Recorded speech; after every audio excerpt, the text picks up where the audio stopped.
So the first question that I've got to remember is cystic fibrosis, but this book doesn't have a proper explanation of cystic fibrosis. I'm gonna remember bronchiectasis, and I'm gonna write that in exam, even though because because cystic fibrosis falls under bronchiectasis, so that's the logic. Now obviously I wasted some time, that is, and I wasted almost 5 minutes blabbing about some things, and let's do it. I've got only 50 minutes left, and the goal is simple. I have to speak things out from memory. If I don't, it's not considered as a success. So let's see how can I do this.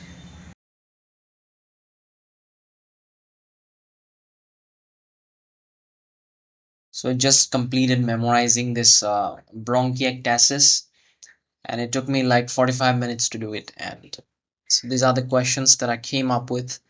Um, and you have to remind yourself of these two things which I recently read a book called Make It Stick, and these are the two things, that is desirable, difficult, and patience. These are two. You have to put the will and effort to. So, for example, I read this thing, and now I have to remember this. So I'll show you how will I memorize. It doesn't have to be perfect. Whenever you read the topic, you just have to focus. So that's all for a different video. I'm just going to finish the entire respiratory pathology, and this is the screen, and these are things that I need to remember from the head, because just reading the thing is not that useful.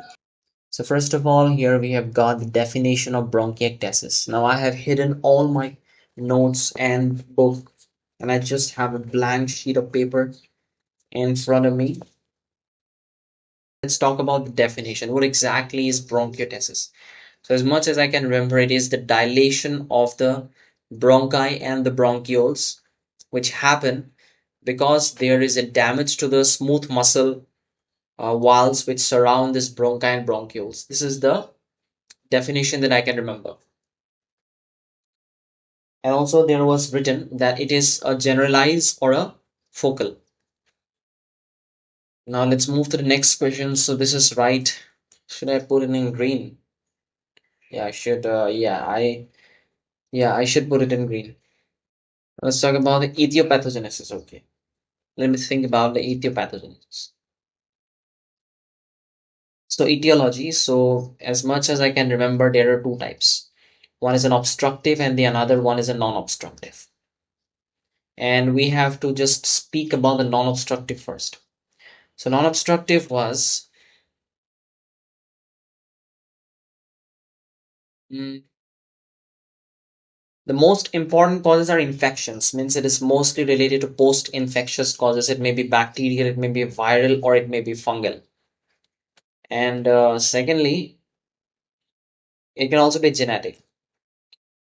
Like I was thinking a very weird mnemonic. I can't just speak it out on the internet. It is like Carter syndrome is there. So what happens in Carter syndrome, that it is in their cilia do not function. It is because there is a protein in the cilia known as dynein, which is not functioning in this case. So that is Carter syndrome. And secondly, you have this Young syndrome. And finally, you have other dyskinetic movements of the cilia. Just write like that. I think that's enough. Then we have autoimmune conditions, and then we have this mm,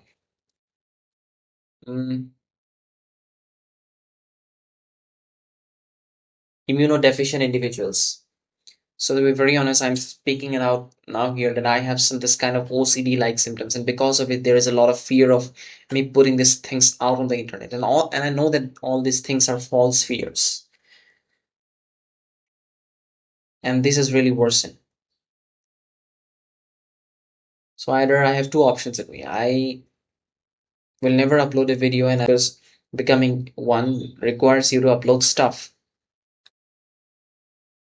And if I don't upload, I know that my channel is not going to grow, and I will stay forever like this. So OCD will hold me back. And also, I have this kind of approach that the mind always wants to do. So, for example, now it wants to just play video games instead of reading or studying for this test. Now, been believing that you and your mind are different things. So to me, I think my mind is my worst enemy, because also it has the power, it is also powered with OCD, and it is inside of me. And that's pretty bad, I will say. Now when I'm saying the word I, even I am shaking, because I have this very much obsession with the word I, and I have to speak it out a lot of times in order to gain. For example, if I think I'm Logan Paul or something like that, then it's okay. It may sound weird to you, but that's what happened inside my head. So I have told myself that my mind is against me, and that is a complete different. I will not listen to him whatever he says, because he is just an absurd thing inside me.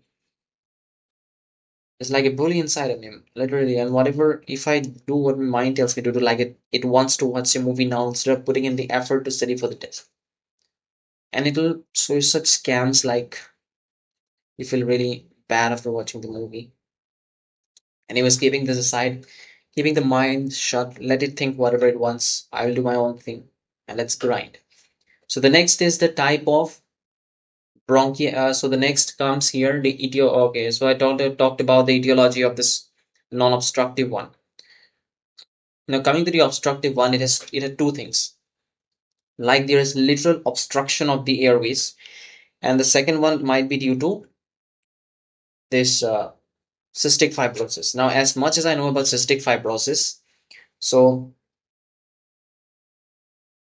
cystic fibrosis is mostly due to mutation, I guess, in CFTR gene.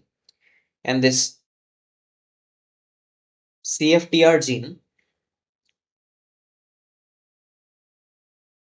mm, so what happens is that the mucus keeps on secreting, and it's very thick, such that the cilia is unable to push the mucus out, because of which it your airway literally becomes blocked. So it's that kind of thing. So now let's talk about the pathogenesis of this bronchiectasis. So what is the pathogenesis?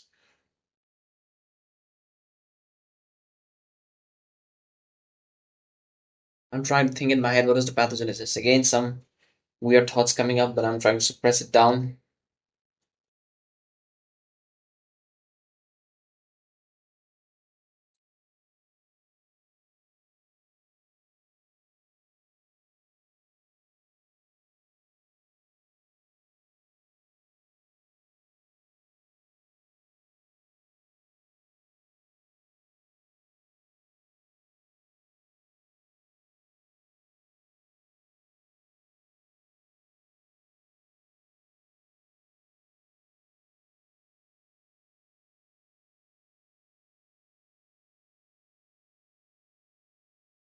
Okay, so whenever there is a obstruction, so the secretions are collecting inside the bronchus, and when that happens, it leads to infection, because it provides a desirable environment for any pathogen. And finally, it causes the inflammation, which damages the smooth muscle and leads to dilation, finally ending in bronchiectasis. So this is an obstructive. So the non-obstructive is really simple. Like there is an infection, then there is inflammation, because of which damages the surrounding tissues, which leads to the dilation. That's it. So it's that simple. Now the types of bronchiectasis, which we already discussed, I guess. Yes, we have already discussed it. So this two are, I'll take it to be green. Pathogenesis, I've written these two times. I don't know why. Now see, I'm also finding it difficult to click this green thing. I'm also click this green thing. So I think this is also a kind of therapy. Making YouTube videos also has become more of a kind of exposure and response prevention, rather than enjoying the process. The classification, I guess this also I have also said this. I don't know why I've written this two times.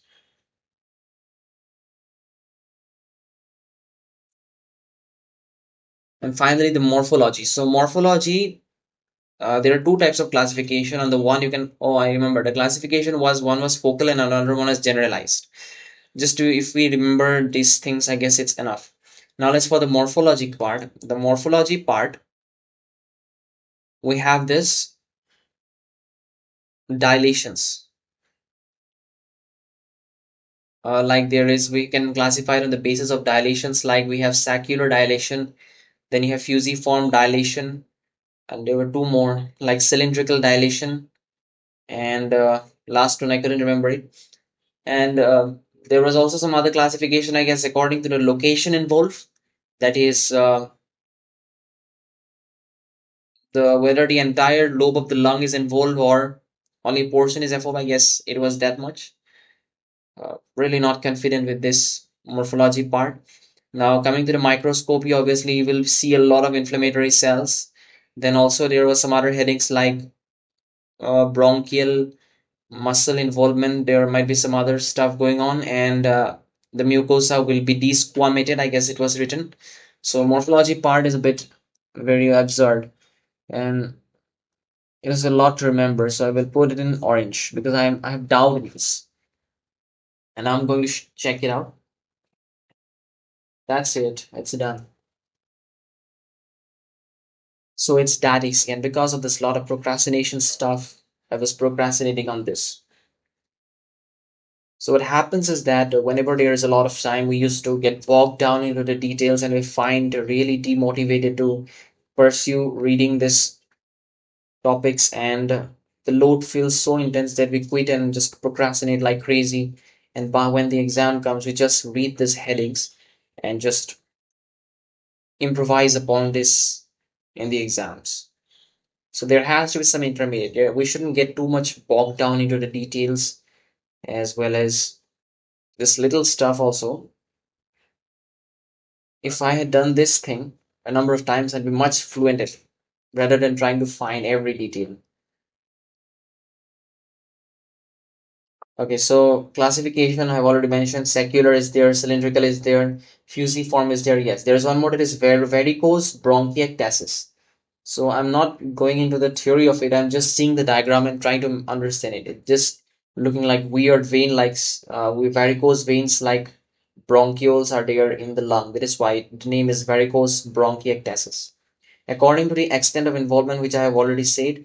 Now the gross, we can just write the same thing in the gross one. And the microscopy, it is written varies with the activity and chronicity of the disease. Then it moves to the bronchial wall. So the first point is dilation of the bronchi and bronchioles. The second is dense infiltration of the chronic inflammatory cells. Then we have fibrosis of the bronchial and bronchial wall, desquamation of the lining epithelium cell, lining columnar cells. So this is it. I think we can write down. Okay, so I forgot writing question about clinical course. Okay.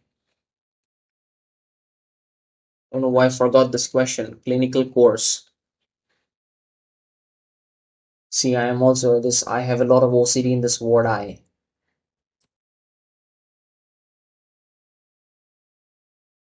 The clinical course, it is very simple. You will have certain, you can just think logically. If your bronchus is dilated and if you're having this kind of a very weird dilation, so what will happen is that you will have severe persistent and productive cough. Productive cough is because there's a lot of secretions built up inside your respiratory system. So sputum is foul smelling. Foul smelling, I think, because there is a lot of bacteria present over here and it is deposited for a long amount of time. So if anyone ever takes out sputum, it'll obviously smell very foul. Next, we have paroxysms of cough. Paroxysm means violent cough in the morning, especially because when you are, especially during the morning hours when you are just getting up from bed, it happens because the lungs are they are horizontally. But if you just sit vertically, then this sputum and pus gets into the bronchioles and thus creating this paroxysms of cough. So that was it. And I had procrastinated a lot of time to remember these only.